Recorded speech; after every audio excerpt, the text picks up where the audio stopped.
Love what you do. We love what you stand for. We love who you are. Yes, yes, you're God's comic. Yes, yes, you enlighten us. You inspire us. You bring us into new places of insight that we didn't know was available to us. Yes, I understand that you're from all over the world. I understand that you have professionals and professors and doctorates constantly giving you information. And if we've learned anything in the last 2 years, the experts never fail. They're perfect, and they've nailed this thing. But that's not why you come here on Brad Stine Has Issues. Every Monday at 7 o'clock Central Standard Time, unless you're in Australia, then we don't know what time frame you guys are on. You're probably on something to deal with Nassau, but that's not my problem. You lived in Australia, deal with it. But what do I have here tonight? Just me continuing what I've been doing over and over again? No, no. Because every time I thought I was getting somewhere and getting a little respect, all I would hear from people is, yeah, but how come you never have Bart Millard on? It's like, who cares about Bart Millard? Who cares? He's a singer. There's millions of them. But no, you guys said, no, he's too good. The band's too good. The songs are too good. He's anointed. He's special. He's better than virtually all the ones out there. I said, listen, is that what you people want? Is that what you're asking of me? Well, doggone it, I'm going to deliver. You are part of a very, very, very special Brad Stine Has Issues, because tonight, for the first time, not only am I live, always have been, but now we're going to have our guest who I interview live.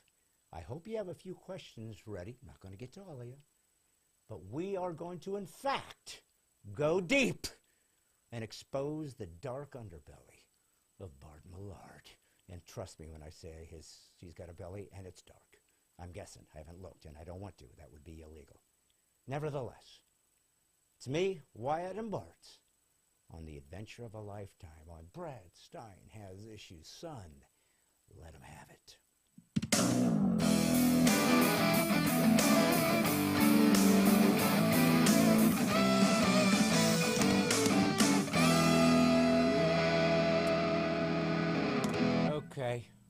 Okay.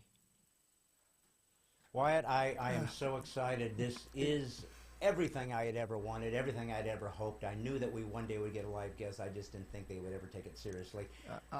Honestly, I'm just glad the audience heard the theme song this time. They heard it. I know. Well, he continued. See, my techno nerd constantly makes mistakes, constantly hits the wrong button, because we're a couple amateurs. We don't know what we're doing. The good news is I don't pay him much, so, I can fire him at a whim, and don't think I won't.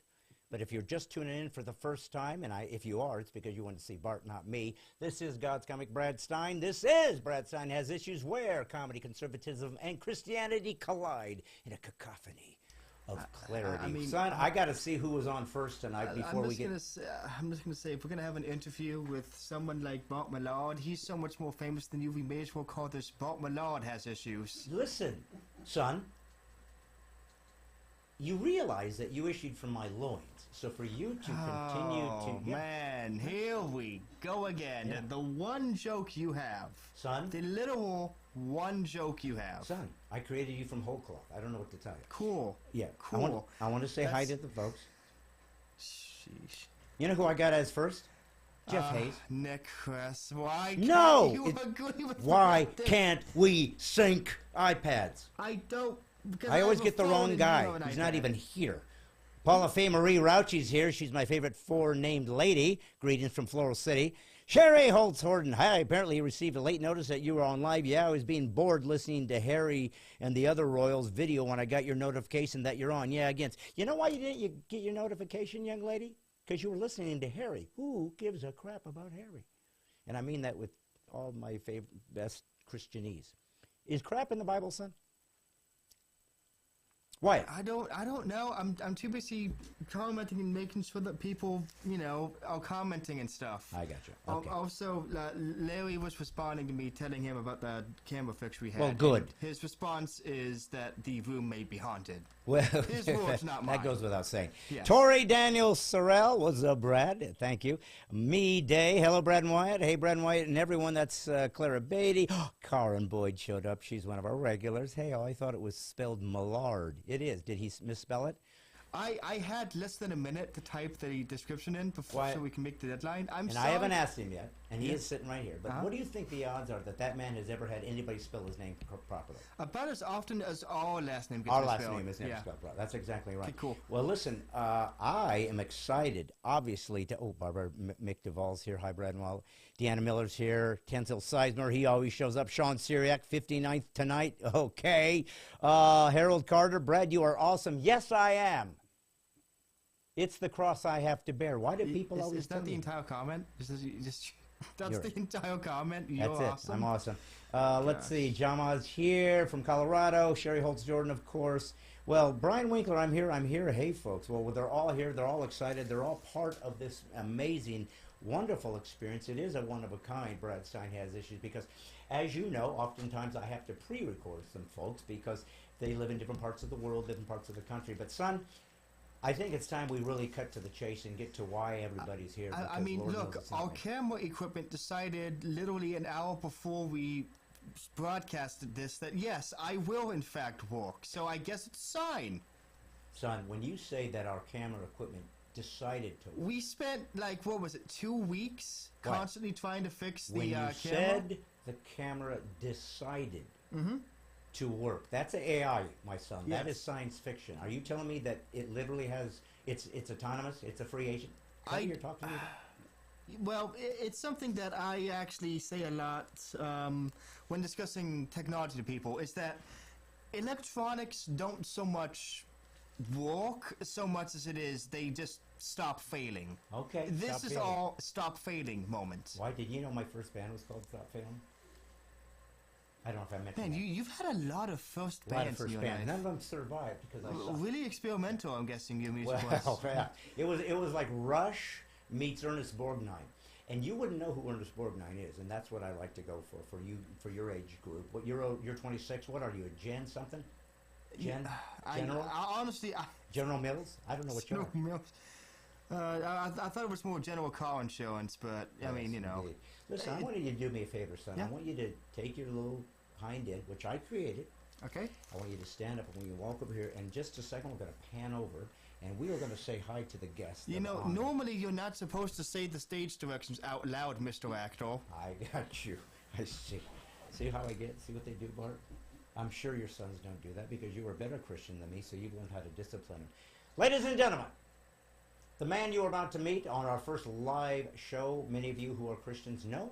Many of you who are not Christians don't know, but you've heard of his songs because he's one of the few guys that has been able to cross over into the secular world, which is a sad testimony. To say that our songs are so terrible that they have to stay in one tiny subculture, and even that subculture gets lost half the time. But not with this guy. This guy has broken through, and he deserves to do that because he's done one of the most difficult things you can do, write a song that people love. Lots of people write songs, but not good ones. Not with this guy. So, ladies and gentlemen, for the first time, live and on stage, so grateful, so proud, and so happy to know that Brad Stine Has Issues tonight will bring on Mercy Me's lead singer, when he can speak, Bart Millard. God bless you, brother. Hello. That's it. That was quite the banter. Holy smokes. I know. I'm just bantering away. Hey, I love it that you're here. I love that you would spend some time with me. I obviously admire your work, your music, your ability to move an audience. But I got to ask you a question before we get started. Just get a little personal.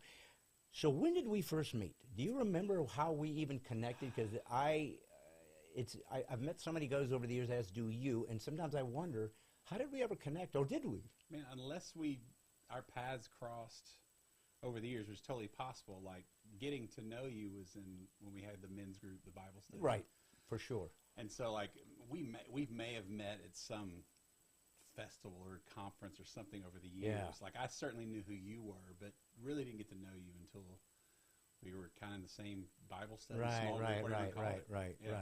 So, because of festivals and stuff, when I first got into the Christian world, I would be in festivals and Right. stuff. So I clearly would meet bands because for some reason, the Christian world has felt like the only performance art that should be, put into given any kind of presence is music, and God bless music. But I've always felt like we were dropping the ball a bit because I love art, and art comes in lots of flavors and lots of different formats, and performance art especially. Right. And again, love music, but I just wonder sometimes if they. We used to leave the Sistine Chapel as our legacy. Yeah. As believers or people that at least supported the arts. So I find that sometimes they don't understand how many stories God can tell with so many different types of people, and music is just one wonderful way to do that. Do you have other types of forms of art do you like to watch and like to pay attention to? It's. I think it was Amy Grant years ago that told me, she was like, you need to take up painting or do something because it'll help what you're good at in the long run if you can separate from just making music. And even though she told me that, I don't know if I ever took advantage of it. When they made the movie, I became fascinated with just another outlet of storytelling. I'm not making movies or anything, but I become really intrigued by it. Yes. But yeah, I thought I was going to be an animator, like an artist first. Like that's what I wanted to do before Pixar. I'm 50, so before all that, I wanted to be like a cartoon comic, like in a paper. Oh, so you're a graphic artist? Yeah, I used to draw like crazy, and did that way more than I ever sang. And then, it's graduating high school and had to figure out what I was going to do. And I really thought I was going to go in like youth ministry or something like that. So I worked at a church who happened to have it was like a youth worship band, which was unheard of back, it wasn't like it is today. You mean it was made up of the youth? Yeah, it would be like a couple adults, but it'd be an actual live band. It's like I grew up in a very small little country church in Texas to where we didn't have a worship band. We barely had a youth group. And so I followed my youth pastor who moved to Florida and went there, and it was a bigger kind of thing. And I didn't even know it was a possibility, and kind of became obsessed with singing with them and helping them.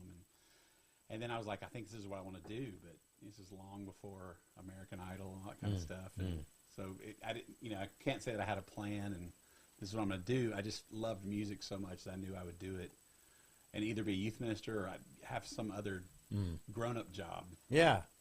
But, just one thing led to another, and the church across town would have us come play, and it just kind of kept growing. And, yeah, it was... So you didn't see it coming? No, man. I mean, I would dream of it, but, yeah, man, when I got married, let's see, we just celebrated 25 years, I was making $11,000 a year, and I had to explain to my future in-laws, like, how I was going to support my wife, and just, I was like, I just know that I'm called to love her and called to do this, and I really don't have much more than that, and they were okay with it, but, we were ready to live on love and be broke as long as it took, and I never dreamed that it would ever, it's been 28 years we've been doing it. Yeah. I started in 94, and I can't believe that we're still able to make music on any level. Well, to be able to make a living doing something you love is so rare. Yeah. I mean, a lot of people endure their jobs. They put through it. They're pleased that they make some money. And I don't know that all jobs really are conducive to something that you would enjoy, so to speak. Sure. I mean, some are just, this is what I do. This is how I make a living. I mean, I don't know that farmers, my grandparents were farmers, so I think they did love it. There's a DNA to them. But it's hard. Yeah. I don't think they say, I can't wait to get up at 5 in the morning, milk the cows, churn some butter. I can't wait to get out there and sweat and fall under the tractor and have the tire run over me. Because they had no safety measures back in those days. Yeah. And, everybody lost a finger and an arm. But that was the deal. But at least you got your soybeans. But I'm just curious about how sometimes we do, and we're in a different category because we believe that God is real. So we believe there is a providence over us. There's this sort of this sovereignty that I'm going to turn this down, White, because I was hearing it and it was bugging me. Or where am I hearing another sound, buddy? Is it from you? Oh, yeah. I'm listening to He's checking the show, man. He's checking the show. Oh, okay. Well, just check. Some people are complaining about like the audio being low, and I'm just trying to Okay. fix that. Okay. I could just hear it, and it was bugging me. But see, as you can see, we're about as amateurs. We're just going to make corrections right here live, like it's 1952 and they've just discovered television. But one of the things that I discovered, because I was kind of in the same boat. I did not grow up thinking I'd be a comedian. That never crossed my mind. I always joked around, I guess. I didn't stop and analyze my life, but I remember joking around in some opportunity when I was a little kid. But a lot of kids screw around and do that kind of, Sure, it's totally. not like you're thinking that's going to be my career. Right. But I was interested in the arts always. My dad had a little combo band in the 60s that he would sing in on the side. He was an auto body repairman, but he had his dreams of singing and acting. I had a cousin who was actually an actor from Indiana he moved to California. Actually, was in a lot of the famous TV shows back in the 60s. Oh, wow. Yeah, so we kind of had that in our blood, and he did do community theater. So I was always interested in acting. I was a professional magician before I was a comedian, so a lot of people don't know that, so I was a sleight of hand guy. Very much about all of that. And I always did things humorously. Yeah. And I thought to myself one day, I could go into the comedy clubs and do comedy magic, and I'll make more money. Because I'm trying to figure out how to make money. Sure. And it just was another venue for me. And next thing I knew, I was watching stand-up comics, and I'm going, I want to do that. I don't want props. That's cheating. I want to stand up with a mind, a mouth, and a mic and see if I can get a bunch of strangers and control them and have them laugh. It just felt like, as an artist, I want to try that. Yeah. I want to see if I can conquer that thing. And I think that music has to have that kind of a vibe, because there's so many people that sing and play. Now, I'm not saying they're all good equally. Yeah. But I'd also say there's probably some very successful bands that, from a technical point, they're really not that good. I mean, technically. You know what I'm saying? Yeah, They're just raw. I mean, is anybody going to stop and say, one of the greatest singers, Bob Dylan? Right. Yeah. Does anybody think of him as a top vocalist? Right. Yeah. So, I mean, I don't want you, this is your wheelhouse. I mean, how do you see music when it comes to the arts? How do you see the way some people get successful? Obviously, we don't know the magic, Yeah, or we'd sure. all do it. But what sets that guy that it can't just be luck. And again, I'm a Christian, so I don't believe in luck, so don't panic. Don't start, if you're Baptist, turn it off for a second, go pray for me. But, it can't just be an accident. Yeah. Because you might get that one hit, but if you don't got the goods, you ain't going to stick around. Yeah, man, for me, I don't know I don't think there was ever a point where I thought, I'm going to do X, Y, and Z, and it's going to be a career. Like in some ways, music kind of saved my life. Like, it was my escape through a rough childhood. And, it'd be like, whether you call yourself a Christian comic or whatever. Yeah. For you to start off saying, I'm going to be this, is not a great decision, because that's one of the hardest things you could ever do, is be a successful Christian comic. It's just who would ever set themselves up in the narrowest of lanes? Right. You know what I'm saying? Right. And we get asked all the time, why did you sign up for Christian music? I was like, I didn't sign up. Good songwriters or good comics, they talk about or sing about whatever consumes their heart. And I've tried to write country and stuff, and this stuff just comes out of me. And I think any transparent or passionate artist, whether it's political or whatever, Bono or whoever, it's the ones that you feel like are being transparent and passionate about whatever they believe in. It makes a difference. I know some artists that are like, I'm going to do these things, I'm going to be successful, and then they're beating themselves up because it never worked. And Yeah. I'm not saying that can't happen. I just never sit there and had a plan. I was just Imagine was written to get me through a time. Never thought of this is going to be a smash hit. Nothing. I've never thought that way. Right. And luckily, I'm thankful for that, because it's all the songs that matter to me that I've written, the ones that are most important are the ones that got me through a situation. The fact they connect is amazing. Yeah. But if it never connected again, I can honestly say I would still be making music, because I can't. Best advice I was given, one of my best friends growing up, his dad was a bivocational pastor from a tiny little church. And I grew up in a little Baptist youth group, and I was like, I think God's calling me to ministry and all that stuff. And he told me, he goes, man, if you can walk away, do it. He goes, because we don't need anyone that's half-hearted or not fully committed. Okay. And if you can walk away. Right. He said, do it. And I remember that kept me from kind of going into ministry for a few years, because I couldn't shake that. Yeah. And then realize I can't not do this. Right. It's a part of me. I have to do Right. this. And once that clicks, there's no stopping you. That's You're an unstoppable that's force. why I emphasize the word if. Yep. Because when I started doing social commentary within the context of my comedy from the Judeo-Christian point of view, that wasn't, again, I'm going to use the Christian words, but also be authentic. One thing about this podcast, I would just want to be real about everything. I was given an opportunity to work in churches in the 90s. I was in California back then. There was this agency that called Clean Comedians, and all they booked was clean comedians. And I thought, oh, great, another place to make some money. I'm clean. Sure. I'm good. I know how to do that. Well, they booked me into a church. And now I grew up in the church. And I did the charismatic guy. I did the Southern Baptist. I did everybody's going to hell but us guy. I've played it all. Never saw a comic in church my entire life, at least at that point. So I didn't know that happened. So they go, no, we're going to put you in a church. I go, what? I didn't panic. I remember thinking, well, I don't have to clean up my act. It's already clean, because even though I was in nightclubs, working in the hardest, best comedy clubs in the country, didn't curse, didn't do sex jokes, because I believe creativity is funny and crude. But I didn't have to clean up the act. I didn't have to get my Carson set, as they used to say back in the day.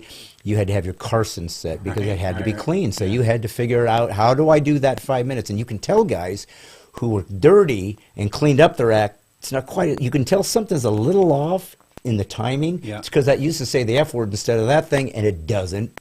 They got used to the vibe with this tonality or this meter. I mean, comedy is very musical. It's very much about rhythms and beats. That's why usually the drummer's the funniest guy in the band, because it's about timing. Yeah. And but I started working in churches, and I thought to myself, well, I know these people. I want to say some things outside of just the laughs, because I want to inspire them. I don't know why. And they'd laugh and laugh, and then I'd say something, and they'd get really deep, and whoa, like they're digging me. And I told my wife, I've told this story, it's like, this 20-something years ago, I said, I don't know what this means. I think I'm supposed to be in ministry. And I didn't make this, didn't manufacture, didn't want it. Right. Didn't want it. And what I told her, the only way I knew how to describe it to anybody was, when I do that thing, the deeper things, and people are responding, the only way I know how to describe it is, I feel like this is who I am. Like, this is why I exist, to do what you're doing this second. And so when I decided I have to be this guy and say these things, the first thing happens, I got dangerous. You know, and when comedy's great, I think it's dangerous, but in the Christian field, there's not a lot of room for that. Sure. And so I was always an outlier. When it came to the Christian comics, I was always the maverick. I was always the dark horse, because I had things I had to say. And that's when I knew it was an anointing. Because when you say, I can't not say this. Man, it's interesting, at the moment we ever had any kind of conversation, like if we haven't met, I've heard about you, and people bring you up so much that I would believe that, surely we've met before we were in a Bible study together. And I was always intrigued, because you say you're an outlier, and I would kind of agree from the standpoint of and if I don't, no offense to other Christian comics, I don't know a lot, but your material, the way you approach things, and I mean this in the compliment, is almost interchangeable with the main. There are Christian comics that I think would bomb the second they open their mouth anywhere else. And I'm not that they're bad. It's just no, but being a clean comic has got to be the hardest job in the world. Yeah. Or like you said, instead of going for the low hanging fruit. Yeah, yeah. But it's like the times I've seen you perform, and it's like I think you walk a line well, in my opinion, of one, being relevant. And I mean, I'm sure you offend plenty, and it doesn't take much, but I think with all of my heart, I believe that comedians, and I feel like they're like modern day prophets, because somehow with humor, you can say things that nobody else can. Right. Whether it's Dave Chappelle or you or whoever else, the things that are being said, especially in this cancel culture, is it's like I think the best comedian actors are the best dramatic actors. Like Robin Williams was unbelievable, because and I don't know about your situation, but it's like you know, I've always tried to be the funny guy because I'm hiding something. I'm trying to mask or protect. And you are from funny. something. You're a very funny guy. You got But great sense there's a of lot humor. of hurt, and Yeah, like yes. I knew I could make people laugh early on, and or sing or whatever. And so it's like if you can crack that shell or peel that onion, the depth of most, I would say almost all comedians, there's something there that makes them good at what they do, I guess, or you know what I mean. Anyway, but I just think you know, I say that in the nicest way of the fact that you're a little left of center of Christian comedians, and you're left of center of everything else, and that's a hard and strange lane to be in. Yeah. But you know, the fact that you've done it this long and still do it is that's a pretty maybe God's amazing grace. thing. Well, Or you're crazy. Yeah. Well, I think it's an interesting choice of words because left of center probably is true when it comes to the tone, the vibe, the DNA, the delivery system. But obviously what I'm known for is being conservative, being Christian, being patriot, being First Amendment, being Second Amendment, being, you know, pro-God and country. I always make a very clear delineation. I do not worship the United States of America. I worship Jesus Christ Almighty, but I'm grateful for this nation. It's the greatest nation that ever was, and I will defend it because I was given it. It's my territory. Yeah. Why would I, if we were in, you know, China, we'd have a different conversation right now as a Christian. Right. We'd be in a closet somewhere Yeah. with a flashlight going shh. Yeah. But here we have this freedom and this opportunity to speak freely. And the one thing that I've said to people is about the podcast that mattered to me was I'm tired of people saying we need a national conversation on race or this or that, and they pick the topic. And then I always say the same thing. Problem is we can't have one. Because the moment I don't understand you, the moment I question your perspective, the moment I show some ignorance, the moment I show some insensitivity trying to get somewhere, you're going to call me bigoted, intolerant, insensitive, racist, closed-minded. It's like, why am I having a conversation with you? You're a lunatic. Yeah. I mean, and so I like the freedom, hopefully, and that's what I'm seeking to do, is to retrieve free speech, because it's a God-given right. God spoke the word, and everything existed, and I believe he passed that on to us. You talked about pain.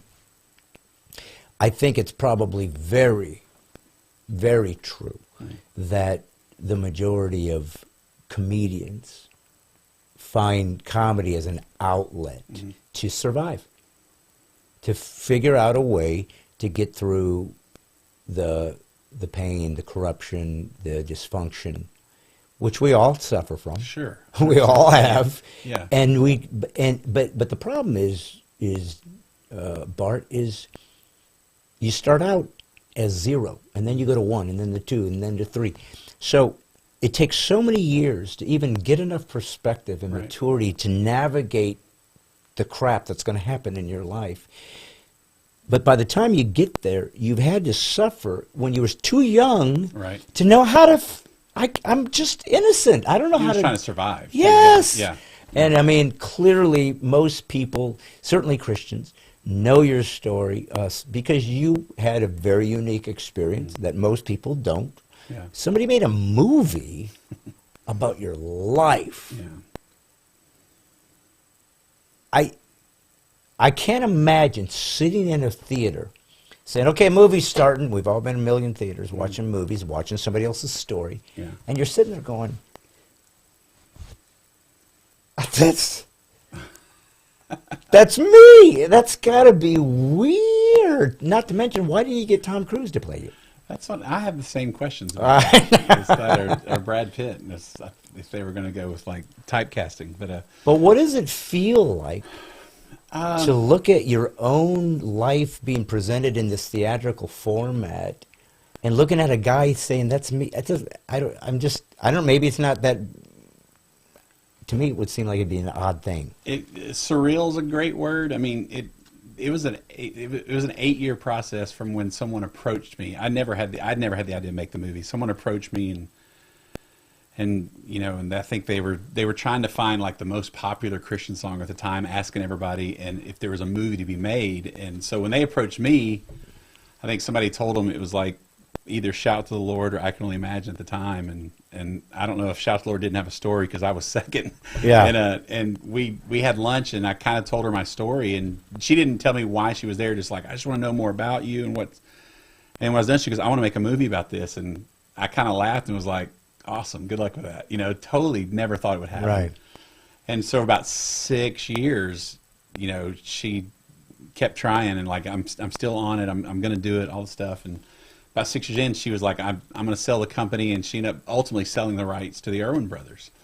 And they got the rights to the movie. And then it took about a 2-year process to where they all of a sudden kicked into high gear. But I didn't believe it was going to happen. And so I was kind of like, yeah, sure, good luck with that or whatever. And they interviewed me a ton. And you know, I remember reading the first script and it being really emotional. And then when they started, you know, filming and meeting the actors and seeing it filmed, that was super emotional. Then seeing the first edit was emotional. And the whole time.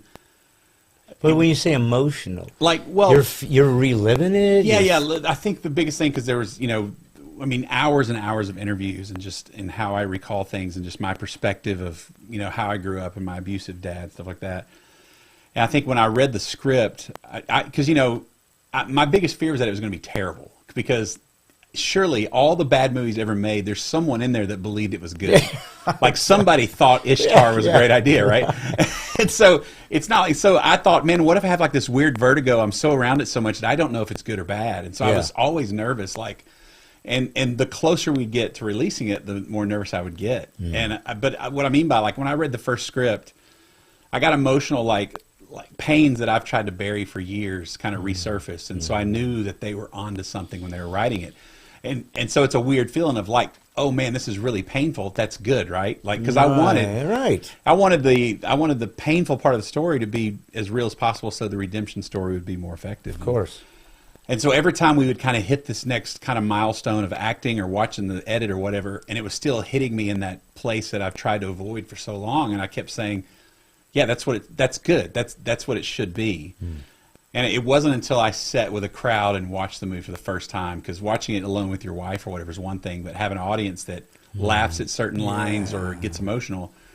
I never forget leaning to my wife going, like, the first thought was not that because it was bad, it was like hearing, like, I thought, what have I done? Like, not necessarily regret. I didn't understand the weight of it until that moment. And it was good. It was a good thing. Like, they laughed at the right places. They got emotional and stuff. But I remember a couple of we went to like a handful of like premieres, or if you will, or like screenings when it came out.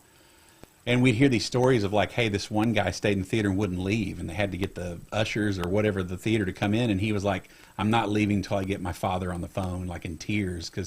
And what's crazy, I was so close and so worried about the project, and I'm in ministry, so it's kind of weird, but I completely forgot about the possibilities of how it affects a son and his father, or the relationship of these men and kids. It didn't cross my mind because I was so lost in the weeds of this thing until the first time when people like lined up and started telling me these crazy stories. I was like, you know, almost embarrassed, because ministry should have been the first thing. Right. But I just didn't think, I was more worried about, technically, is it a decent movie? Is it going to be, are they going to like it or whatever? Right. And that's when the weight hit of like, oh man, like, you know, this could affect a lot of people, hopefully in a good way or whatever. And so that was intense, and just some things I just didn't see coming. And you know, there are times where I wish I'd never done it. Like, it was tough on my brother of all people. I was going to ask you that. I mean, the people that were involved that are not really, I mean, whether they like it or not, they're in the middle of this story. Did anybody kind of resent it or say, what the heck? And of course, your father's gone. Right. So in some ways, did you ever feel like, am I betraying him a little bit? Well, I was worried because, one, like, you know, it's not something that my brother, like my mom just passed away a few months ago, but she was still alive through all that. My brother, I just have an older brother, and he was the one that, at first I wasn't going to do it 8 years before, and he's the one that convinced me, like, who gets the chance? You got to do this. And the thing is, the assumption, like, I don't know if you have brothers or sisters. I do. Well, you know, I learned quickly after the fact that if you set your siblings down, their childhood is night and day from your perspective of a childhood. Didn't matter if you're 10 years apart or 1 year apart. Right. It's like you assume that you were right next to me. This is how you saw it, but they could see it completely differently. I didn't learn that until after the fact, when my brother and I, we never talked a lot about, you know, my dad, but we always agreed that my dad was an amazing person when he passed away. The difference was, I would say that Jesus changed him. My brother would say he was always amazing. Like, you know, was he older or younger? He's older. He's 5 years older than me. And is he the oldest in the family? It's just me and my brother. That's it. It's just two. Yeah, it's just me and him. And my dad was real abusive, but like, and it's a generational thing. I don't know, but like if I remember him saying like, man, I just don't remember Dad being that kind of monster. And I'm like, what about when he choked you out against a wall because you slammed the door in my hand in the car? Where I would say that's not right. He would say, well, I shouldn't have slammed the door in your hand. Okay. And, and So you probably more grew of up the his same way. dad. That's just the way it was, Right. You know what I mean? And he's grappling with his dynamics with his dad and maybe what he wanted or wished he had, and he feels like I'm betraying him. It's hard. Yeah. Because none of us really, I don't think, ever get the relationship we need right. from our parents because they're broken people too. 100%. And it's like, you should know what his dad, Yeah. we find out, holy crap, this dude, Yeah. I thought I had it rough. Well, a little, I wasn't tied up and thrown in the, people have horrible stories Yeah. of what their life was. Yeah. And it's like, how do you treat people that way? But you were, the courage, though, to be raw is essential. Mm. I believe that pain is it's easy to say, it's hard to endure. Right. Pain's a gift. I've always had Pain suffering is a gift. Yeah. I believe that God, especially Christ followers, I believe that when we go through some of the most horrific moments, where we sit there and go, I don't get, please, enough already. I believe God is saying, I'm going to trust you with this pain because I know you, and you will be crucified, and you will die, and you will be resurrected, and you're going to heal millions. And that's the Christ story. Yeah. One death, one resurrection, trillions of people get saved. And he says, you're like me now. Yeah. You're going to die, you're going to be crucified, you're going to be mine, and so I will trust you with the pain, your Golgotha, so that your life can heal others. Well, look at what yours did. Yeah. In the middle of it, when you were experiencing that, obviously there was nothing redeeming about that. This is just horror. Looking back, you're an older man now, you've lived a little bit, you got your own kids, you see how challenging it is. Right. Have you ever been able to kind of step back and go, I wonder if I did over dramatize that? Or do you feel like, no, I really believe this was about as accurate as I could get? Yeah, that was the few things that I was very conscious of was like, people ask like, is it accurate? And I was like, man, it's 25 years of my life in 2 hours. It's about as accurate as you can be. And I had some great advice going in, was like, hey man, there's got to be some non-negotiables, like the things that need to be a certain way. And so like I didn't grow up on a farm like the movie. I grew up in town, a little ranch home, but it looked better on the screen. Yeah. But I didn't care. Like the biggest thing for me was I didn't want to embellish like the abusive side of it, but I didn't want to water it down because that was and they were very good about kind of handling it with kid gloves, those moments of like, as best as I can recall, it's like, this is what I remember how it happening. And what was interesting with that was that my mom, I was most worried about showing it to my mom because, people are like, how could she just leave you like that? And just, and it all did happen. And I was like, I thought it's going to kill her. And there was the original script, it was really bad. And kind of the way, there's a scene in the movie where I literally come from school and there's moving vans and they're driving off. My mom's nowhere to be found, and she's moved off to, she's remarried and moved to San Antonio from Dallas. And I chased the moving trucks yelling, I'm sorry, because I was like, why would you leave me? And what happened in real life was my dad was an abusive person, and she came the night before, tucked me in, and told me that what's going to be happening, and kind of told me then so that it wouldn't be assumed the next day. But as a third grader, it's like it's half asleep. Like I don't really understand. I didn't understand all that. So I come from school and it's fine. And originally, the script was like there's a scene right after where I go and find out my dad had to do the head. That wasn't in there. That wasn't in there. It was really just that. That's going to kill her. That's going to kill her. There's some notion that I understand that she's a victim, and even though it was a slight move, like I know I sat my mom and watched it alone, and I thought she'd be devastated. The tears in her eyes, she was like, man, I hate that it happened this way, but that's pretty much how I remember it. And she was so grateful for how our relationship has that it's become. So she was on my side. My brother, who told me how to do it, he saw it, and just all he ever said was, that's kind of hard to watch. And it was months later. Actually, he told me he wasn't going to come and premiere because he didn't believe He had a different view. And so the one I thought was going to be in my corner was struggling more than I thought my mom would have a hard time. And she was in my corner, if that makes sense. And so in some ways, we never talk about much more than the Dallas Cowboys our entire lives. But because of that movie, I can say it's healthier than it ever has been because we're addressing things that should have been addressed years ago. And so, and we're actually in a really great place right now, and just and understanding on both ways. Like, I don't know if I would do much differently, but I didn't have a grasp on. I never realized my brother sees it a completely different way than I do, different way, and it's like, and then once we started talking through, what about this? How'd you see this? And he's like, oh, I never saw, you know, and I'm like, I just had no idea. And there may have been some times where if I would have discussed that with him more, you know, I don't know if I would have changed things or not. It just, there was a lot of aha moments afterwards of like, I never dreamed that you would have seen what we both went through differently, or his perspective. Like, I would say my brother was more focused on not hurting the honor of our father, if you will, to where my perspective has been trying to make myself a better husband and father by processing and figuring, unpacking a lot of this stuff. And I can't really say that either one's wrong. It's just the perspectives were different. Right. And once we understood that, we've been better than we probably ever have been, because otherwise we just avoided the elephant in the room. Yes. Well, and again, you know, like you said, people have a different perspective. They have a different dynamic. Sometimes the firstborn has a very specific type of thing that's different than it just is. It's just true. Well, I wanted to ask you about, talk about the elephant in the room. And this was like an experiment that I did actually with you. You don't know it, but it was something I wanted to try. And I'll tell you why I did it. The experiment was, let me give you this story first. So, I like the Beatles. I'm sure you like the Beatles. Love them. Yeah. And I have watched interviews by these guys, usually Paul McCartney. Don't get a lot from John anymore. And he just shut her down about around 80. And I realized that they got famous around 63, I think, is when they came here, Sullivan.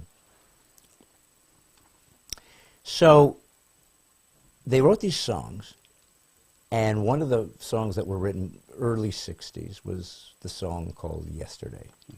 Yesterday is the most covered pop song in history by the most amount of people. I think Paul McCartney is the most successful songwriter pop in history. I would be shocked otherwise. Yeah. Okay, so here's what I'm getting at. So let's just say it's 65, 66. Well, we're in 2023, so I'm not good at math. 75, 85, 95, 5, 15, almost 60 years. That guy has had to get in who knows how many tens of thousands of interviews. And have somebody ask him about, so yesterday, that song, how did you come up with that? I have heard that answer from the 60s, the 70s, the 80s, the 90s. Same answer, because same story. Well, I just woke up. It came to me in a dream. He always does this. It came to me in a dream. I first call it scrambled eggs, scrambled egg, da-da-da-da-da-da-da-da. And I'd go around. Anybody heard this? Did I cop this from somebody? I never heard. I guess it's yours. And I wrote this song, and there it was, you know, and I'd be surprised. Here's why I tell you the story.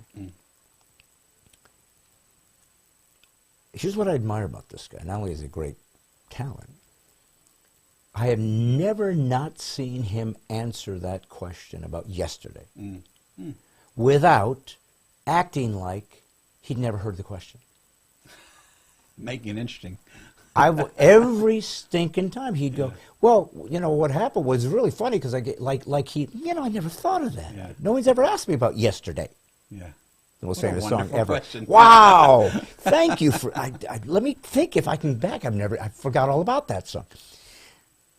And I just like I said, because okay, so this is kind of a twofold question, but we're in a business where it's very personal. comic, what I write, if you laugh or sing or cry or whatever, I wrote that. Now, yes, we believe God gave us the muse. Sure, yes, sure. we give him honor. Yeah. But the truth is, we partner in that. Yeah. And so we do our job, and we had something to say, but there's nothing wrong with saying, well done. Yeah. You're a good singer. I mean, so what? Right. Okay, thank you. Yeah. But the fact that this guy could answer that question and with such grace over a song that he's got to be sick of singing. He's had to have sung that song, Bart, Yeah. 100,000 times, Yeah. and still give it a sense of beauty and reverence. Okay, so that's the backdrop. Right.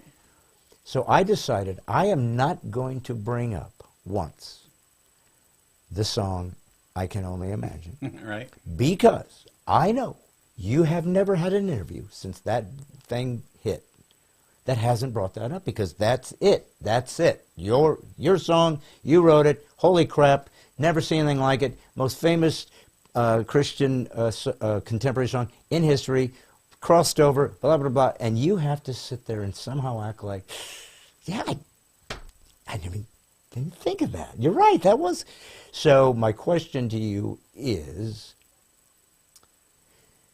how does one navigate as an artist when you, and not everybody has, lots of guys have had successful songs and they're beautiful songs, but once in a while a guy hits a grand slam. If he knew how, he'd write every song like that, but you can't. Right.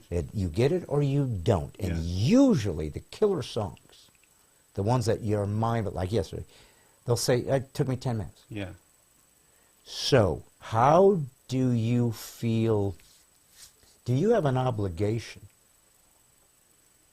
to carry that song to the masses in the way you describe it, in the way you talk about it, almost like it's not yours anymore, like this is a gift given to you, you gave it out, and now you own it. So I owe the people whatever they want from me. Large question, but I don't even know if you get what I'm getting at. No, I totally get what But you're is there saying. something about what you are responsible for because you were given a song that has literally changed people's lives? Yeah, like I've literally said, it hasn't been my song for years. Like, I wrote it in '99, and it was certainly just for me then. But yeah, and I feel like there was a season to where I was, I would sing it every chance I could just so people could hear it because it meant a ton to me. And then when we found success and stuff, are there times when I don't feel like singing it? Of course there are. Yeah.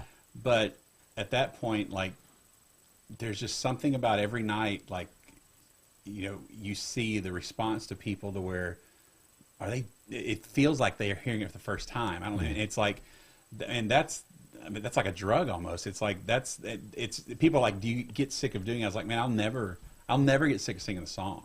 I may not feel like it. And my mind may be elsewhere sometimes, but there's just something about when you're with a live audience and you see them respond to it. Because if nothing else, I think the enemy probably tells me, surely they're sick of it. Yeah. Surely they don't want to hear that old thing again. Right. And there have been times I may talk myself down or out of it.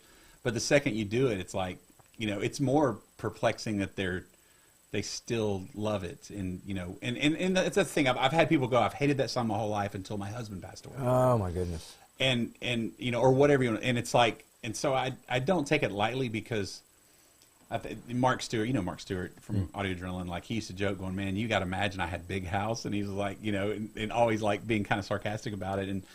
But I get what he's saying. Like there's a way to imagine to where it's, it's like if somebody's connecting to it, the odds of them going through something are pretty good. Yeah. Or it sure feels that way after 20 years. Yeah. And so, and you never know what you're going to walk into when you're talking to people. And so I'd never want to assume or feel disrespectful to go, oh, that old song, really? I'm talking about that. Because whether I'm tired of talking about it or not, and you get this, if you're an entertainer or anything at all, that as far as the person that's walking up to you, this may be the only time or the first time that they ever get to say this. Right. I don't nail it all the time, but I try my hardest to be like, okay, I've heard a million times, but you Yeah, haven't. but that's I guess that's direct connected to the McCartney thing is that you kind of are responsible to deliver it with all the gusto you have because Joe DiMaggio, and I know you're a sports fan, was once asked, "Why do you play so hard every day?" He said, "Because out there's one kid that's never seen me for the first time." Yeah. He felt responsible for his brand, his persona, his skill set. I was given this thing. They come to see me. They pay money. Yeah. They get babysitters. They drive. They come in. They sit down. They go through this. So I can sing this song. And, I mean, yeah, I don't think it's the same in I mean, it is. There's people that love certain bits that you do, and they hope you'll do it. And I always felt like, oh, they've heard, if they came here just because they heard this album a million times, they certainly want to hear some new stuff. I do. That's And not the and case. they're like It's going, not true. and that's like going Yeah. to Frank Sinatra saying, "You're not doing New York again." Right. No, I want to hear the guy I love do the song I love, and I'm here live, and so they do feel that way. But it's hard for us to separate. I mean, there are from that. bits that comedians have that I'm sure you feel like I've got to do this. And if you don't, there's always that person that brings like, Yeah. why don't you do this bit? I know. So yeah, they're very similar. But yeah, I mean, there are times where I'm like, we'll do new songs and they look like we have a horn coming out of our head, and it's They're like waiting for when's the Imagine coming? right. Is Well, and that's Imagine? the thing is Did I miss Imagine? Yeah, you forget that. Of all the times they may be listening to us, that night may be the only time they see us live, or Yes. it's not like they're not seeing us every night like I am, and sometimes it's easy to forget. Yes. And but yeah, I love the way I love the way you put that. It's like there is this weird kind of duty or obligation to. I do think that. Yeah, that's a great way of putting it. Well, and especially because most songwriters, and I think probably comedy, I think anybody that is in the performance arts that is delivering monologue, words, and in the case of music, melodies, usually always say the same thing. I don't know why I can do this. It's like it's given. It's like it was already there, and I just tuned in and found the song, and I wrote it down as a scribe and said, "Here, everybody." Yeah. And I know you know this, because there are times when you've gotten so far beyond something that you almost forget you wrote it. It's like I'm listening to somebody else's bit because I don't know how I did. I couldn't even redo that. Yeah. I don't even know why that happened that one time, that beautiful thing. Why do we have anybody that asked any questions? I don't want to leave these folks out. Wyatt? No, not really. No? See, folks? Oh, my gosh. We lost Wi-Fi an hour ago. No, Yeah, just people talking about like sound issues. Like at one point, you all sounded robotic, and then it fixed itself. Okay. That was fun. How long did that last? Like probably a minute or two, and I'm just scrambling here, trying to figure out what setting that I press. And then it's Okay. like, oh, I'm gone. you had the robot setting. Yeah. Silly me. I Yeah, forgot yeah. to check that one out. Well, then let's just say this, because I promised the people if they wanted to ask questions, I would have a few for the guy. He can't be here all night, but we got a little time left. So Benjamin Gregory, he's a guy that's been helping me. It's funny to me, I don't know, the body of Christ has really become more apparent to me when you get into ministry, because you don't realize how many people dig what you do, and they respect and they want to participate. And a lot of the folks that come on the podcast started watching religiously every Monday, and suddenly they'd help me. I'd make reference to something, because I'm a techno idiot about it. Right. I really am. I got to reverse engineer because I'm a boomer. Yeah. So I'm beyond the age that my son grew up in, knowing, understanding all the computers. I got to go find out how to do that, because that's how people talk now. Right. So this guy, what is it, son? I think you're understanding it a bit. You literally didn't know how to press the record button. Yeah. He's an artist. That's right. There's literally a giant button saying Play. record, and you're just doing it like, what's it do? Not to mention, Wyatt, it's beneath me. That's right. But You actually did get a comment there if you. well, I saw Benjamin Gregory. So here's a guy that comes on, and he would suddenly he put links in this thread while it was happening, because he's like, and I'm like, oh, like if you had like if I had a real He's your production, IT support. yes. So, anyways, I wanted to give him a shout out. He said, Bart, your song "I Can Only Imagine" by Mercy Me. I think he knows what the band is. Speaks truth about how I feel often. So that's beautiful. Let's see. Anybody else? Nobody had a question, son? Well, yeah, I was actually going to say, Benjamin did have a question. What was it? What inspired you to write the song? I Can Only What inspired me? I'm thinking this is a Paul McCartney yesterday moment. Man, it's funny because like when you're in a band or you're in ministry or on stage or whatever, like some people will assume like you kind of have it all together, like and it's quite the opposite for me. Like, like Imagine I was 19, my father passed away, and you know, I always say this song's about my dad, but it really doesn't refer to my dad at all. But the reason it is because I remember people always saying, well, you know, if he could choose, he'd rather be there than here. That is incredibly hard to swallow as a 19-year-old. And it almost would make me angry. And so I became obsessed with what is so great that he would rather be there than here with me. And so Imagine was more written out of me genuinely asking questions. What am I about to see or one day that's going to make me not want any of this? And it wasn't, and people are like, man, I wish I was spiritually where you are. I was like, no. I'm not saying I get it. I'm asking the questions. Like, God, am I really going to fall on my face and sing hallelujah for the rest of eternity? Yeah. Which, by the way, kind of sounds boring. Right. Yeah. I mean, right. You know, and I just stumbled across something in a Facebook thread or something. But the guy was saying something to the effect of, you know, we're gonna still play baseball. We're gonna still eat the foods we love. We're still gonna. Which you're thinking he's just making platitudes because we're trying to justify what this is gonna be like. But what he said that I never thought through was he said, why would we think that we would have anything less that we love on earth in heaven? Why would we suddenly, all that stuff that you thought was so great, it's not there. I often questioned. Because everybody's like, well, at least I get to see Grandma. I get to see my dad. My dad's passed away of cancer. I get to see him again. And then I think to myself, A, do they give a crap that I'm down here? Because if they're in heaven, are they sitting there going, yeah, but what about everybody else? They're good. Yeah. Right? I mean, isn't that what we're shooting for? Yeah. That it's better? But I wonder to myself, you know, honestly, would I care? Once I'm in perfection, am I going to sit there and say, you know, thank you for the perfect eternity I'm about to embark in. Everything is perfect. But I do want to ask you about that time when I was 8. I don't know. Are we going to want to revisit that, or are we kind of like free now? Like, I'm done. Man, that's a great question, and it's like those are those kind of what if, like those are the kind of things you sit around a fire pit and can talk about for hours. And we used to do that in that men's group. It was like, man, I don't know. I mean, you know, one cool illustration I was given, I'm gonna butcher it. Please don't, nobody Jesus juke me for getting it wrong. But like in Revelation, it talks about how the angels or would kind of revolve around Christ, and they say, "Holy, holy, holy is the Lord." You know, and it's like that's all they do. They just go around and around. And somebody was like, "Man, but what if it's like if it's possible to come full circle, if you will, and it's that every time they gaze upon him, it's as if it's the first time they've seen him. Like, could he be that big? Yes. And that amazing? Yes. And I was just like, man, you know, it's so, it's like, those are amazing things to discuss. But, like, I can only imagine was genuinely me, like, it's got to be amazing if you're telling me that if my dad had a choice, he'd rather be there. And I'm not saying that I doubted it, just as a 19-year-old just processing. It feels very insensitive. It's like the Christian that comes to you with a Bible verse when you've just lost somebody. It's like, you know what I really need? I need you to cry with me. Right. You know what I really need? Just sit there. Yeah. And know that I'm not alone. Because the simplicity of it, the almost insensitivity to it, because we don't want to grapple with the single most difficult thing to grapple with God, pain. It doesn't make sense. There's some crap going on this earth that people have endured that you go, God, I don't know. I would have intervened. Yeah. So we don't get it all. I wanted to, I saw this, and I thought I'd bring it up. Kim Pullman Mertz, I don't know where she lives.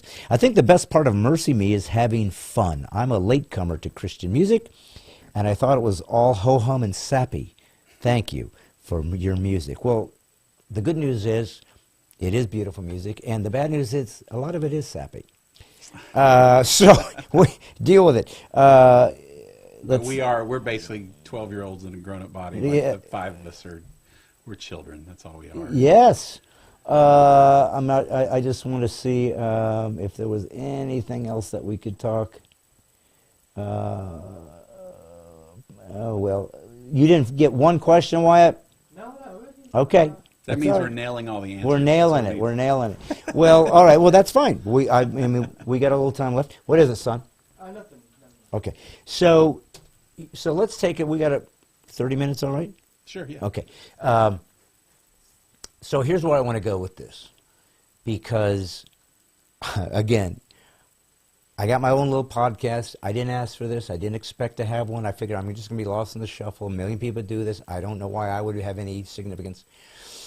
But I realized that a comic is interesting to people. It is an odd performance art. And it seems to be, and I've known lots of musicians. I've known lots of actors. I've been in films. I'm a SAG actor, and I've been in this. And I was curious why I wasn't in, I Can Only Imagine, the movie. Wasn't even asked. Wasn't even approached.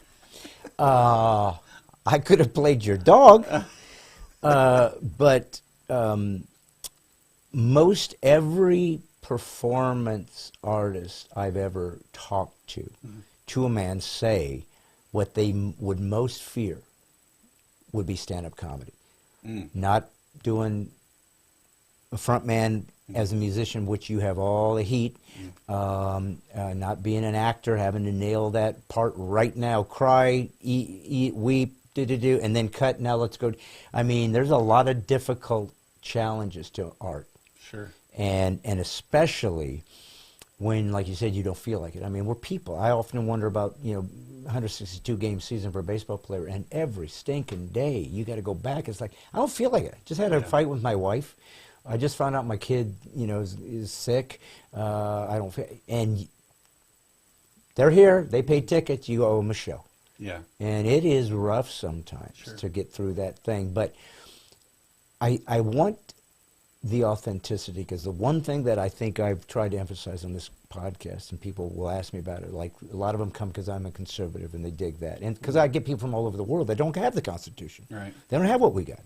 You go to Canada, which I love and been there a million times, I wouldn't go in that country for nothing right now. They're totalitarian. Right. I don't know what's happened to these people. Australia, New Zealand lost their way because they don't have what we have. So the one thing I hang on to is my faith. It's like, look, Christianity is true. It's not an ideology. It's not a philosophy. It's not a point of view. It's not a religion. It literally claims the one thing that people most hate from the left, an absolute. It's true. Sorry. If you don't believe Jesus is God, you go to hell. Not because he sends you there. You're there. You're already heading there, and this is a ticket out. He's literally saying, no, you don't have to go. Here's your answer. And you say, don't want your answer. That's on you. Now, that's a heart. Shouldn't be, but it's that kind of absolute truth that killed Jesus, that killed every stinking truth teller that's ever existed, because this father of lies can't, that's the only thing that can destroy him, because he has nothing but lies. So I want to know not the typical Christian podcast, typical Christian network, radio network before the big concert that you're about to do, always asking the same thing. And we all know, that there's a beautiful part of our faith, and it's and we wouldn't do it any other way. And we know it's true, and it's real, and it's beautiful. But the true walk of Christianity isn't a faith-based film where the field goal always goes through, right. Where the cancer is always cured, where the kid does come back, where the parents do remarry. That's a beautiful story, but oftentimes it's very inauthentic to the life that people actually live on earth. And if you don't think God understands that, read Psalms. Read Job. Yeah. Read the other stories of people saying, "No, this sucks. Yeah. I don't get this at all." So we know the beautiful parts of where God has redeemed you, and your movie showed that, and your life showed that. What's the hardest part about being a Christian? What's the worst part about being one of us? Oh man, the hardest part being a Christian, and I have to separate, for me, it's hard. Sometimes I have to make sure to separate, like being a public Christian, if that makes sense, like a professional Christian, if you will, because it's easy to harbor bitterness towards that. Man, the hardest part of being a Christian,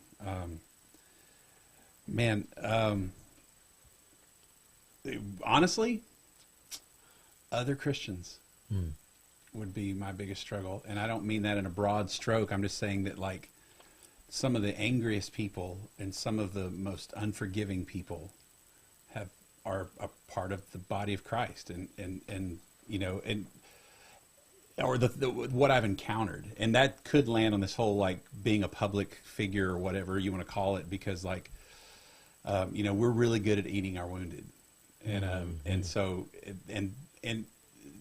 the thing I've probably worked on and focused on for the last probably 10 years is truly understanding what grace is, and that's and it's, you know, and just understanding, like, you know, and maybe the movie had something to do with it, but just seeing people, when I see someone angry, I'm like, I don't know their story, and trying to show them grace, hoping that they'll show me the same kind of grace of, like, you know, like, I used to be angry at my mom until I saw my mom as a victim, and ever stopped to hear her story. Like, you know, people just don't, they're just not just naturally that angry. Something has happened. They're hurt.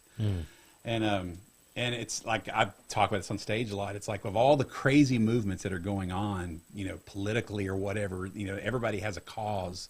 It feels like the most insane movement right now is grace and forgiveness. It's like, that's the most insane. Like, no one is forgiving. No, the whole woke thing and the whole cancel culture. It's like, man, I mean, I'm sure you've at some point said, thank God I didn't grow up in a social media era, because I did some stupid things. Of course. And it's like, but it's just like, I don't know how people survive. And it's like, man, there's got to be some level of grace somewhere. And that sounds like it does sound crazy. It's like, of all the things, it's like, the ones that step up and say, I forgive you, you know, or, you know, it's not who I used to be, which is what the gospel is, you know. It's like, I'm not what I once was. And it's just crazy. We live in a time to where that seems so foreign. So when you say, like, grace and forgiveness, what you mean is that it's a platitude, but it's not actually played out. Like, the people aren't really doing it. Yeah, and I mean that not just, I mean, obviously, like, for a believer, you know, that hopefully that resonates. But it's like, whether people that don't know anything about Jesus, it's like the concept of grace is, maybe it should be foreign to them. I don't know. I mean, it's like, but it's just like, there's such a, I'm keeping tabs. I know what you've done, and I'll never let it go, and all that kind of stuff. And that certainly trickles into the body of Christ, whether we like it or not. And it's like, man, I want, you know, years ago we decided we wanted to stop trying to scare the hell out of people, if you will, and try to show them who they are in Christ, and try to be something or show something that where they're like, man, I don't have that. I want to be a part of that, you know, because the thing is like, I believe that Jesus is the only answer. It's the only way. It's the only solution. And the crazy thing is like, even if you don't buy into that, like, the things that Jesus teaches is just it's like, and you're a better person. Like, there's something to it. And, you know, and that's not the solution. It doesn't fix everything, but I'm like, man, I can't remember who it was talking about. He's like, man, if I get there and find out this is all a hoax, it's all fake, like, there's nothing in my life that I would regret. It was still not in vain. There's a nobility and all. But he goes, but if I'm right, if he is real, then everything changes. And I'm totally got that quote wrong, but I don't know. There's something moving about that. It's so, yeah, it's hard. I wrestle with the body of Christ at times, if you're going to be brutally honest. Like, I'm sure you've been there. I'm sure you wrestle with it daily. It's like, you know, it's like, to where sometimes, like, I used to be a very extroverted person, and you become more of an introvert when people want a piece of you all the time. And what is the biggest misconception when you are a celebrity Christian? And you are, and I always, you know, people think that it's just this amazing, wonderful ride, and there's no downside to being a celebrity. And I always tell people, I never wanted to be famous. I wanted to be popular. Now, that sounds a little odd, but what I mean by, to me, famous is sort of more of the ego thing. I need to be justified by how you perceive me and the persona to feel good about myself. I don't like that. I like to be able to go to the store and just I'm just a person. But what I meant by popular was because I'm an artist, and my gift and my skill set and my ability to move people, to inspire people, and to make a living is in front of the public. So if I'm not popular, I'm not able to do what I do. So I have to have a popularity. I know what he is. I like what he is. Come see me. If you come and you see my show and you want to say, hey, I think you're so funny, I love you, and that, thank you. I will be humbled. Trust me. I'm shocked that people will go hours to see me. Literally, when somebody says, I spend 6 hours to get to you, I say, I wouldn't go 6 hours to see me. You're crazy. But thank you. What a humbling thing. So that I enjoy. But then you get this odd thing that nobody would know unless they've been there, where the person has finally met you. You can tell this is one of your real big fans because they don't know how to speak. They can't breathe. And it's awkward because you know I'm not worth what you're thinking I am. But my take was, but to them I am. Right. So I owe them that moment, because this is a big deal for them. All right, I don't know that you've watched my DVD 10,000 times. You memorized my whole thing, did it at your school talent show, especially homeschool kids. I get all these kids that are fans. But you think you know me, and somehow I affected you and got you through scenarios in your life that I never knew existed. So I want to say, I'm here, I'm grateful, I'm glad I did it because I hoped you enjoy it. And if you're telling me it paid off, I'm grateful. But we're just people. Yeah. We're not any better. We really aren't any better at this Christian thing than they are. No so question. how does one grapple with this iconic status that they give us, which also, by the way, sets us up for the moment we act real and screw up? Oh, yeah, we're going to absolutely let them down. Oh, you betrayed us. Yeah, that's the part of the, the public Christian or whatever that I wrestle with, because I've said almost the exact same thing. I never want to be famous. God gave me something to say, so I wanted to be heard, and so that's that So I wanted to be heard, but the whole fame thing is just weird to me, and I never want to come across like I'm bitter or stuff, and so I found myself kind of retreating, like, I'm never rude to anyone, but we just may not do a meet and greet at all, just to just because it's just awkward. It's one of the, it's so awkward. I think it hit me. The challenge was my oldest son, Sam, he's incredibly talented musician. He's opened for us a couple times, and he's wanting to kind of go into this field on some level.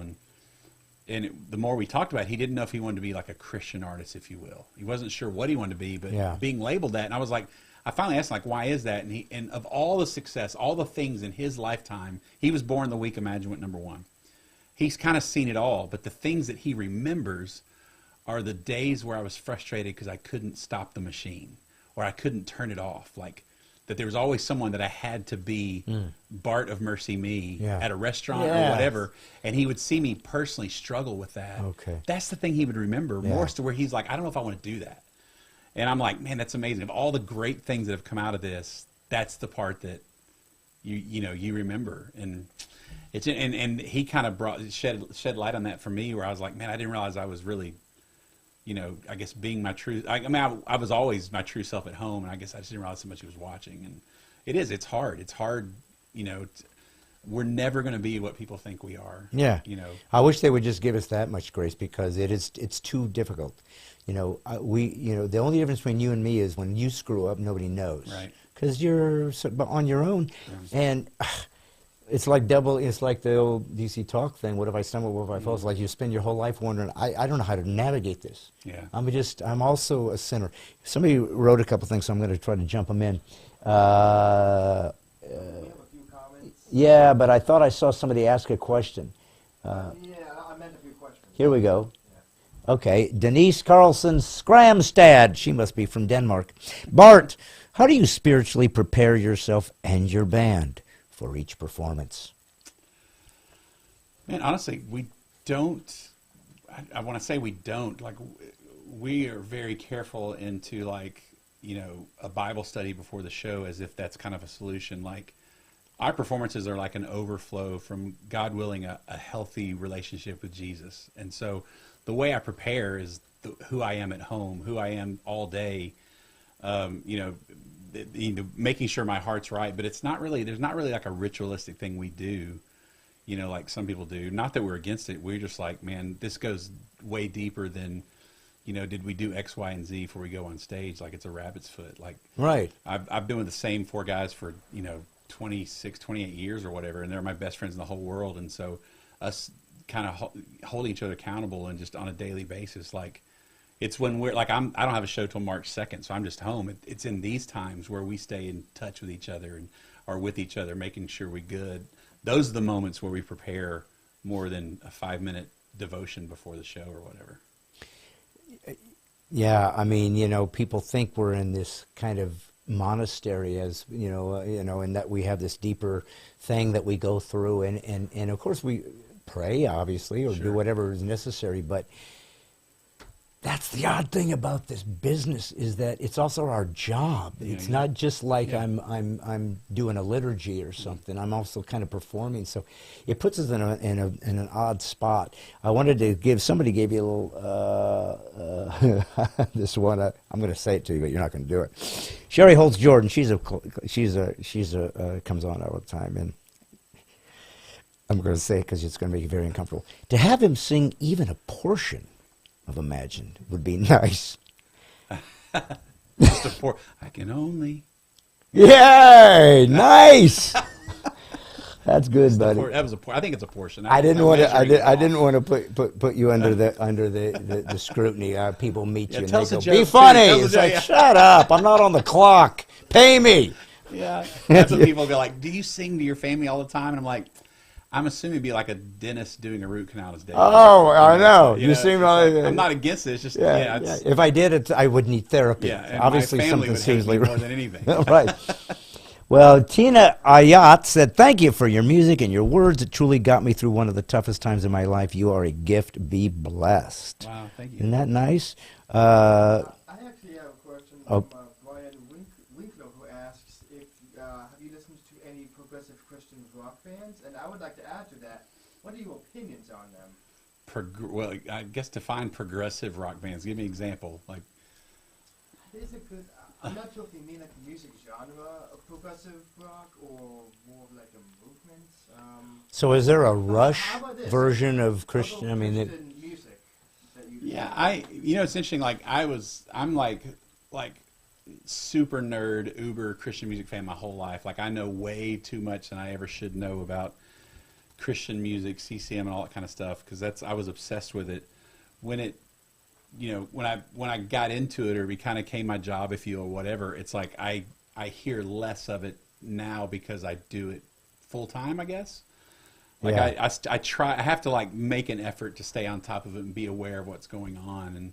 But now I have 5 kids, and it's like I listen to whatever they're listening to. I'm lucky to know like who's, you know, what's going on in the Christian world now, just because it's really just because of being so busy. And when I get off tour, I kind of shut it all down. Like, you know, I'm just home, and like my my escape from music is, no kidding, like the Mills Brothers. It's like old 40s music, man. It's like, that's therapy for me. Yeah. And because that's what my dad, I used to listen to as a kid, and I go back to that, and they're just old music. It's like I'm escaping to something that nurtured me for a long time, if that makes sense. Yeah, well, my dad, like I said, he was a musician, you know, in his own small scale. So, but I grew up listening to music for that reason, and some of the first songs I learned was Yesterday, the Elvis song, Wise Men. Yeah. I learned that as a little kid because my dad sang that, and so I would go around singing. So music is beautiful. It's different. It's something about it that is unlike other It's forms. like a comfort food now for you. Like it's so nostalgic to hear those songs now. Yeah. And that's my escape. If there's issues and I'm listening to music, I will go to something that I know what it's going to do to me. Yeah. And it's like a security blanket in some ways. Well, when you are now getting ready to move forward, I don't know when you guys go back out on the road, if that's coming up fairly soon. Yeah, March 2nd. March 2nd. So it must be feel good to be home for a while. That's amazing. Oh, people don't know. Yeah. Oh, they don't know. Especially, I mean, you guys have I feel more sorry for you all because you got to get your gear in. You got to do sound check. I don't have to do that. Yeah, I hear you. I'm a comic. Yeah, it's like people will ask me to do a sound check. I said, check. Thank you. Right. Sit! Yeah, yeah. You know, maybe I'll move around because I move in case there's going to get feedback, but that hardly ever happens anymore. So there's not a lot to it. So you guys do have other obligations to sort of lock in, you know, preparing for your thing. But how do you see the world shaping up? How do you see the country shaping up? We saw during Corona, it exposed a lot of evil on this earth. It exposed a lot of the understanding that life and governments and who we thought were in control and running aren't. That there's some deeper, devious demons afoot that seem to have been released. As a Christian man, and I'm just talking as a brother, but because you're in the arts, you sort of see things from a different angle.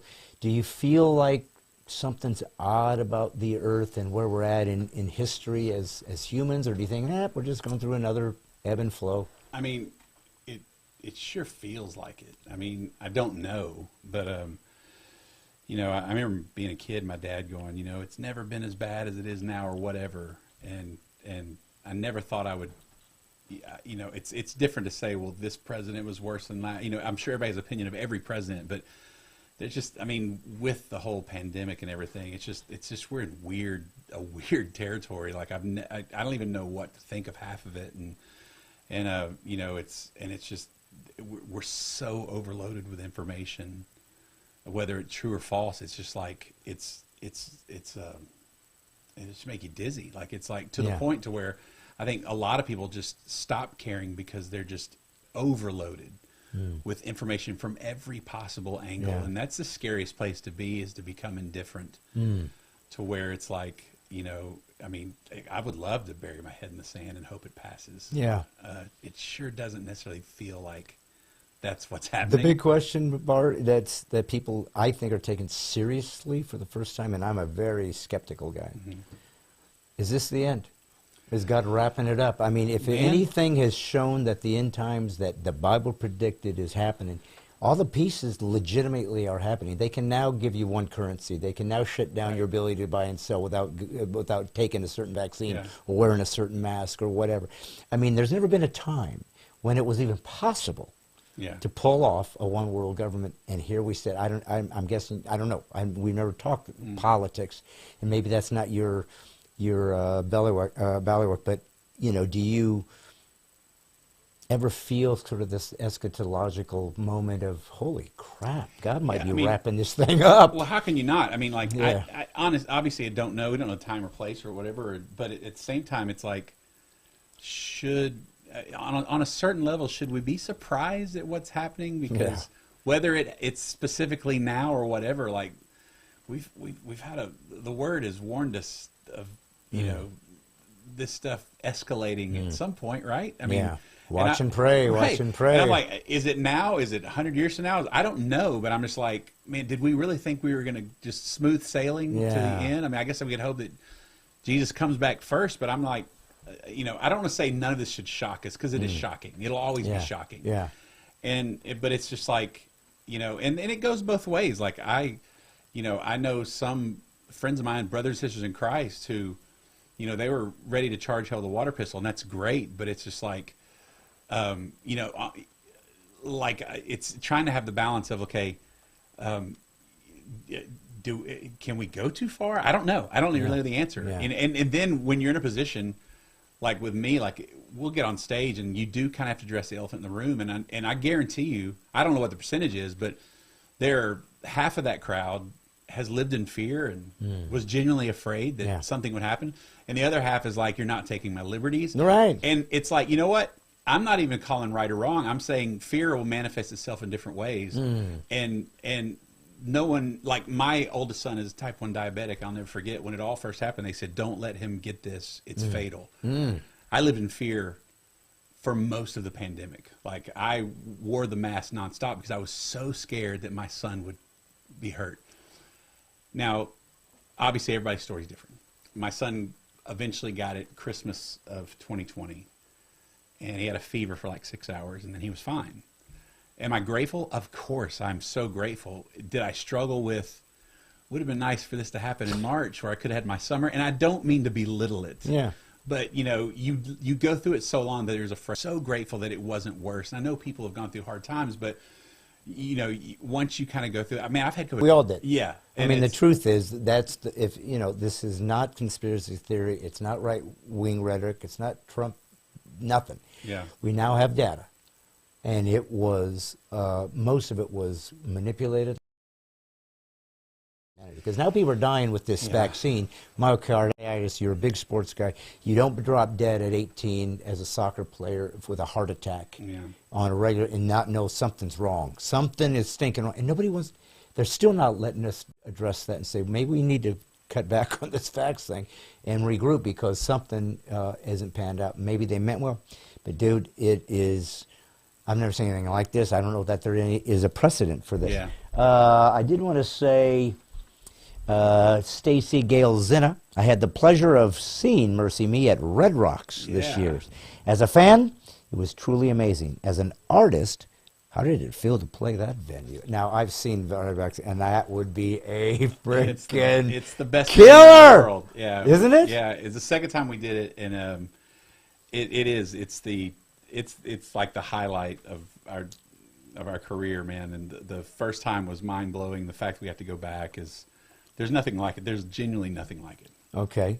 Is it just because of the aesthetic vibe, or is it sounds beautiful as well? I mean, it does sound amazing. It's just this amazing thing that God created is outside in Colorado's and now, beautiful does places. the Rocks deal with the ambiance? Does it deal with that as well, or is that just for that's more what I've been looks? told. Like they say, like our mix engineers, like it's one of the best sounding venues they've ever heard. It's almost there's something amazing about it. But there's something about the crowd, man. When you have a sold out crowd and it's just like they're literally right on top of you, and the energy, it's just it's like no other place we've ever been. It never disappoints. Yes, I'm going to ask maybe one or two more, and then we're going to kind of get ready to wrap because I appreciate your time and I want to take advantage of that. But appreciate it, man. It's been wonderful. We kind of addressed this, but more specifically, so maybe this will be more of a general question. I'm sure you've been asked, but maybe it'll be interesting. Bart, this is Dusty Wilhelm. What are your top 3 favorite bands other than your own? Top 3 favorite bands. My absolute favorite is Electric Light Orchestra. Wow. They were like, my brother introduced Really? I was introduced to them before the Beatles. Like, they were my Beatles. Yeah. Like, I remember, I'll never forget hearing, like, Don't Bring Me Down. Well, they're kind of prog rock, right? Oh, man. Jeff Lynne's my absolute hero. Yes. Like, absolute. And then, like, I heard, like, Mr. Blue Sky and Don't Bring Me Down first. And then, like, Hey Jude was next. And I always say, man, I'm not saying they're better. I'm just saying that, like, I saw Roger Moore's James Bond first. He's not the better James Bond, but he's my James Bond. Yes, mine is Sean Connery. And rightfully so. And he's better, but I first knew Roger Moore. Yeah. And so that's kind of with ELO. Like, that was I fell in love with music because of ELO. Like obsessed with music. Yeah. And to this day, like, it's so. Well, and it's hard to beat that because the music was so sophisticated that you're like, it's got to blow your mind. It's like, how are they doing that? Yeah, yeah. We didn't understand electronics at that time and all of that. Yeah. So as a kid, ELO was everything and still is. And then getting older, like U2 is hands down like the most influential band on me, and just seeing them live. And even in songwriting, or just their the way they deliver it. Man, it like just like stirred emotions I didn't know I had. And then and my profession, if you will, Delirious is a band that kind of took all the moving parts and realized that there's a bigger calling, and just the fact they're worship leaders, and Delirious is they're a big reason why I'm even in a band now. So Delirious, okay. Yeah. And U2, what's your favorite U2 song? Ooh, oh gosh, that's a hard one. I'd probably say Where the Streets Have No Name is amazing, but like, it just depends on what day it is, man. Like, what do musicians look for in other? Do you guys admire different things than the average person because perhaps you're more a technician, so you understand nuances that we wouldn't get? Or do you think you're just a fan like the rest of us? Maybe a little, but for me, it's like, if it has to stir something in me first, and like, and it doesn't matter what song it is. Like, if I hear a song, I don't know what it is that moves me, but it's just like it just brings out an emotion that I'm like, oh my gosh. And I may not know who they are. Maybe a kid, somebody that my kids are listening to, and I like stop, like, what is that, and why am I weepy all of a sudden, or whatever. Yeah. And so for me as a songwriter, or that's the first thing. And then there are great sounding, produced songs that don't do anything emotionally to me, but I'm just like, will never sound that good. Like, it's so good, and I love that aspect of it. But as a true fan of music, it's like, I don't know why Where the Streets Had No Name did what it did, or that whole album Joshua Tree, but I was just like, it moved me. It made me want to be better at whatever I'm doing. Joshua Tree was amazing. Oh yeah. Oh, it was. Yeah, and I loved how we talked earlier about judgment from the body and them putting standards on us that perhaps aren't unfair, and yet on the other hand we feel like we have an obligation because we do represent Christ in this larger arena, whether we ask for it or not, so almost like we have to be doubly good at this. I don't know.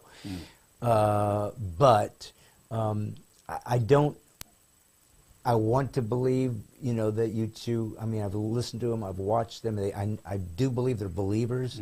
Obviously, sometimes they get into some crazy stuff that you kind of go, man, I don't know. But, when they did 40, when you first heard that. Live at Red Rocks, by the way. That was that where they did it? Yeah, that was live at Red Rocks. Where it became praise and worship, man. Oh, yeah. And I guarantee you most people didn't know what they were singing. Yeah. They just knew something beautiful was happening, and they didn't know what it was. Yeah, I think it was Joshua Tree, or no, Unforgettable Fire. I got to go to that tour when my brother took me, and I'll never forget, he did Amazing Grace a cappella and went into the How Long to Sing This Song, and it was like, I don't think I'd ever had church, or what you ever called a worship moment like that, and didn't see it coming, because I was just like, it changes you, and that's the power of music, man. And did you see them as a Christian band when you first connected to them, or did you just think they were a pop band? No, no, I would have thought they were a pop band. In fact, I remember I was probably in 7th or 8th grade. I went to a church camp in Gloria, New Mexico, and they had Boy for sale in their Christian music store. I couldn't believe it. Like, I had never even remotely thought of them as a Christian band. And I saw Boy, and I was like, what is happening right now? Yeah. And I'd heard 40, and I thought, well, they have a moment of but then kind of learned later that they were definitely kind of probably more of a Christian band than I realized, out of Ireland. Yeah. But there wasn't really a separation of, that just happened with their singing about. There wasn't a Christian music genre in Ireland when they first started, or whatever. That's the whole thing about good songwriters write about what consumes their heart. That he's a great example of, just like, whether he's on a political rant or whatever it is, agree or disagree, the fact that he's willing to lay it out there and be transparent, even when I'm like, I 100% disagree with what you're saying. Yeah. But I respect the fact that you could have talked yourself off the ledge as an artist. And I don't know. I remember hearing stories, though, that when they became, it's like the band got saved at the same time. I think the one guy, the bass player maybe didn't. Yeah, I don't Adam know. Clayton, Maybe that's changed since then. I don't know. But I remember that immediately the Christians all swarmed. You realize you can't be doing this music anymore. You got to become the praise and worship guy, or the Christian thing. And they were like, I don't even know what. They let them work it out with fear and trembling, man. Let the people take their journey. I mean, I'm not being frivolous. Remember with that this. whole hardest part of being a Christian is sometimes other Christians, like, we see it all the time, of like, you can see artists like a mainstream country, whatever, that something happens and they step into the kind of the Christian genre, and they are welcome with open arms. Yeah. But if somebody steps out the other way, they're ripped to shreds sometimes. Yeah. Like, you're not doing, that's an interesting thing. Like, we're willing to let them in, but if we do anything that's like maybe there's a bigger plan here. Maybe I'm trying to, it's like, even like with Imagine, when it crossed over, it's Imagine. Nothing about the song changed, and we got a lot of flack. Like, how dare you be on a top 40 station? I was like, one, that was never. We have no control over that. It wasn't our choice. But it's interesting how nothing changed. The message never changed. We're the same people, but all of a sudden it was like, are we not good enough for you? What are you doing? Like, it's interesting. They did that to Amy Grant when she crossed over. B.J. Thomas when he tried to come in and join. Yeah. And then they pushed him out. Yeah. I just became a Christian. Can I play? No, because it's like. Well, it's interesting because, I think the beautiful part of music is that it affects you whether you like it or not. I mean, there's something different about nobody gets to their 30th wedding anniversary and come to me and go, will you do our joke? Right. They don't. There is no, Right. will you do that scene Our from, joke. yeah, they don't go to the He's telling our joke. yeah, honey, can we laugh together again? And they don't go to, an actor and say, can you do that scene from, Death of a Salesman for us? We loved that. We saw that in Broadway when we were just first married. But to you, the song, it's, you remember, you hear a song and you go, I remember. It takes you somewhere. I remember where I was. Yep. I remember driving in high school, and I just got, my girlfriend broke up with me, or I remember my dad passed and this came on, and I remember, and but music is apparently going 24/7, if there's such a thing, in heaven. Like God made that a language that is outside of anything we were used to being able to grasp. It's odd and unusual. Well, listen, brother, I guess as we wrap it up, and I'd go as long as we want, but I want to be careful with folks, because you're giving me your time, and I'm sure you want to be with your kids and family. But I think I wanted to end it with this. Whether you like it or not, you've got a song that will always be associated with you, and it should. It's a beautiful song, and it's amazing, and it is, if any song is one of the few that it brought tears in my eyes, and I'm not easily teary. Because it tapped into that existential reality that we're going to die, man. This is it, and we're going to, if you're around long enough, you're going to lose people. Yeah. And it sucks. Yeah. And you can't fix it. I remember when my dad died, being in his funeral, and I remember thinking, every other time in my life during these dark moments, and we went to visit the funeral home, or we went to the party, whatever was going on, my dad was with me. It's like, we got to share this terrible thing. Yeah. But my dad's here. Yeah. He'll get me through it. Now he's the one that's gone. And now I got to do it alone. I'm the patriarch, however you get caught up in this thing you didn't ask for. But you said that song came out of your heart from this loss of your father, wondering, what am I going to do? Will I see him? What's he going through? And of course, it was a beautiful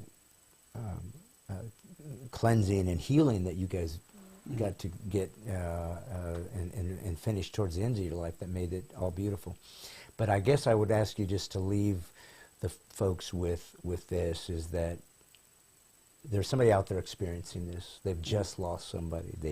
Or there's somebody's got cancer. They're going down, can't change it, can't fix it. All they want to do is get up and play with their kids, and they don't get to. They're not going to see their daughter get married. They're not going to. And they're grappling with it. You can't make it better. Yeah. You can tell them, I know what it feels like. But like it or not, people look at you as somebody that perhaps might have some moment of inspiration or clarity within that format. You could tell them, how am I going to get through this? How would you tell them that? Man, I mean, I certainly don't have all the answers, and the things I've held on to are things that I've picked up along the way, or things that have moved me. And man, one of the, especially when you lose a loved one, and I joke around about, so many people don't know what to say, or they say the wrong thing, that maybe that's why we were supposed to just make casseroles and keep our mouths shut. Yeah. But the one thing that it's stuck with me, and that I've shared a million times, it feels like, is that if you know Jesus, we're the only ones in history on this planet that can truly say that whoever we lost is now a greater part of our future than they are of our past. No one else can say that without hope in Christ. And that's like, I mean, there are times where that's literally the only thing that allows me to sleep at night. And I've had a chance to talk to a lot of people who have lost loved ones, and that just, we're at a loss, and and that are, men and women of faith, and that they just, everything's collapsing. And just the first time I ever heard that, I think it was around when Stephen Curtis's daughter passed away. And I'd never heard it put like that. And that just, and so I every chance I get, I that's pretty much all I kind of say to them is that, man, they're a bigger part of your future than your past. Thank God. Well, if we don't have hope, what are we doing? If we don't believe this is true, then what was the point? We sacrificed our lives for the God who sacrificed for us first. So if it's real that we believe it's real, then God wins every stinking time. So hang on and trust and see what he'll do. And it doesn't mean the pain's going away right away. Grieve it, feel it, scream, shake your fist, do what you need to do. God's cool. He can handle it. He's all right. But there is an answer. There is another side, and that's why we're here. You know, folks, I want to say thank you for that. He's already tearing down. I'm out. I only have so much time, and then the union is coming to shut everything down. But I do want to say this to you guys. This is my first live interview with a guest. Bart, God bless you, Bart Millard, for being the guy that came and did that for me. That was so kind. Everybody's loving it. You know, folks, I have come on this show to try to give you some inspiration, some thoughts, some ideas. But in the end, God is real. Jesus is real. This is how it works. Things are seemingly wrapping up on earth, and that God's closing the chapter. So my recommendation is jump in and join us. Get into the family, and you will find an insight and a wisdom and a peace that you will not get any other way. I'm just telling you, I know, because I'm here. You're not. Jump in if you're already a believer. Be bold, be courageous. You are the last truth tellers on earth. It is time to be unashamed and unapologetic, because time is short. And as you know, as God's comic, and Brad Stine Has Issues, political correctness is a cancer. It's got to be destroyed. PC free is liberty.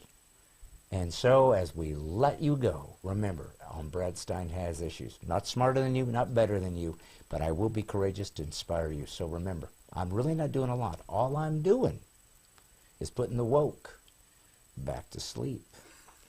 God bless you, folks. God bless you, Bart. See you next Monday. You're welcome.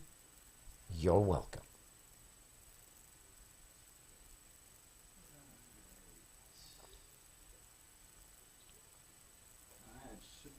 Okay, now I need you to